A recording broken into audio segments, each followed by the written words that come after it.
우리 지역의 뉴스 속 뉴스를 전해드리는 뉴스인 뉴스 인터넷 신문입니다. D2뉴스 24의 류호진 대표 전화 연결합니다. 안녕하세요.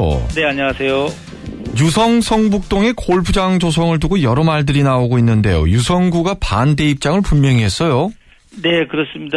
최근에 도시공사가 이 유성구 성북동에다가 골프장 조성을 위한 타당성 검토 절차를 지금 밟고 있는데요. 허태정 유성구청장이 어제 반대 입장을 냈습니다. 보도자료를 내면서 성북동 골프장 조성 사업은 공익성과 사업 타당성 측면에서 시민들의 공감을 얻을 수 없다 하면서 이 반대 입장을 분명히 했습니다. 그러면서 이 성북동 일원에 대한 종합적인 계획 없이 단순히 9월 규모의 이 골프장을 조성하라는 것은 성북동은 물론이고 대전시에도 전혀 도움이 되지 않는다 이렇게 비판했습니다. 골프장을 만들어야 하는 도시공사의 계획은 어떤 거죠? 네, 도시공사는 우선 성북동 일원의 한 44만 제곱미터에다가 9월 규모의 이 대중골프장인 서대전 골프장을 이제 조성 계획인데요. 우선 타당성 용역이 진행되고 있습니다. 이 용역 결과를 토대로 해서 9월 중에는 이사회를 열어서 사업 추진 여부를 최종적으로 결정할 예정이라고 합니다. 이 성북동 개발에 대한 이야기가 나온 게 꽤 됐지요? 꽤 됐습니다. 사실 2005년도부터 이 얘기가 나왔는데요. 그 이후에 여러 차례 연구 용역 등을 통해서 추진 계획은 나왔지만 실행이 이루어지지 않았습니다. 그나마 가장 최근에 나온 것이 2008년도인데요. 당시에 이 9월 규모의 골프장을 비롯해서 골프 대학원 또 여기에다 박세리 선수를 활용하는 방안에 이제 포함이 됐었고요. 그리고 은퇴 뒤에 이 한국에서 살고 싶다는 재미교포들을 위해서 소위 이 코리안 드림, 코리안 아메리칸 타운 같은 것을 이제 검토가 됐는데 당시에 개발 제한 구역 해제 요건을 충족시키지 않아서 결국 이 계획도 무산이 됐었습니다. 근데 이번에 왜 이런 움직임이 다시 일어나는 겁니까? 네, 사실 그동안에 대전시에서 이 계획을 계속 세웠을 때는 안전행정부나 감사원에서 직접 운영 방식은 안 된다 하면서 계속 이제 답보 상태를 가져왔는데요. 도시공사에 따르면 지난해 10월 달에 안전행정부에서 민자유치를 통한 사업은 무방하다 이렇게 통보를 받으면서 이제 재추진에 물꼬가 트였는데요. 도시공사는 따라서 우선 이 조만간 용역이 나온 뒤에 민자유치 공모를 내서 계획대로 하라면 이제 올해 안에 사업을 시행해서 2016년부터 이제 사업에 들어가면은 2019년도에 지금 개장을 하겠다 이렇게 계획은 세우고 있습니다. 골프에 관심 없는 분들 이 얘기 들으시면 깜짝 놀라실 텐데 대전 주변에 골프장 이름은 말씀드리지 않겠습니다만 현충원로, 전민동, 추목동, 테크노 중앙로, 신탄진로, 계룡대 등등 요즘 골프장이 너무 많다. 또 대전 주변엔 특히 많다라는 이런 얘기들이 나오고 있는데요. 네, 그렇습니다. 뭐 대전 시내는 조금 뭐 그렇게 많지는 않다고 하지만은 여기도 9홀짜리들이 많이 생겼고요. 이러다 보니까는 이 뭐 골프 치시는 분들은 일부 좋아한다고 하지만은 골프장 사업이 이제는 시장성이 떨어져서 추가로 세우는 것은 좀 조심해야 된다라는 얘기가 많이 나오고 있습니다. 그리고 또 하나는 이 몇 차례 이 개발 계획이 나오면서 성북동 지역의 땅값이 너무 올라갔고 과연 사업 추진이 되겠느냐 이렇게 우려도 나오고 있고요.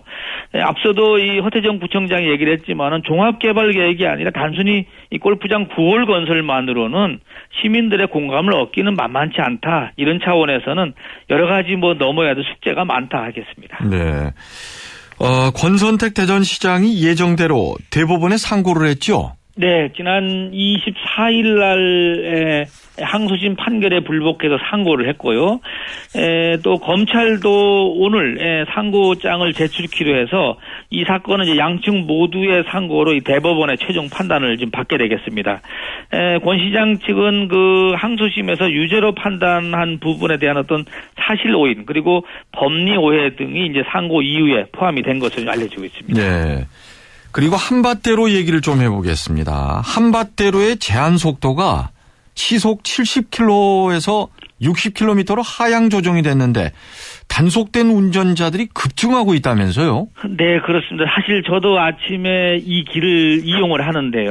사실 조마조마합니다. 그런데 뭐 제 내비 같은 경우는 이게 지금 표시가 돼서 상당히 주의를 안 할 수가 없는데 말씀하신 대로 지난 5월 1일 날 70km였던 이 제한 속도가 60km로 줄어들었고요.